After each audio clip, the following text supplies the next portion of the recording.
ta buwan na og pang brush. Brush na nila sa mga helping hands. Limpyo na giwashingam. Paseritan. Ang mga hulmahan humanag sabon. Nauga na pod. Sila duha ka stante.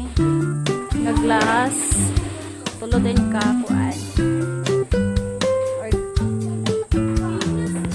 stand. Shelf stand katog panglasan.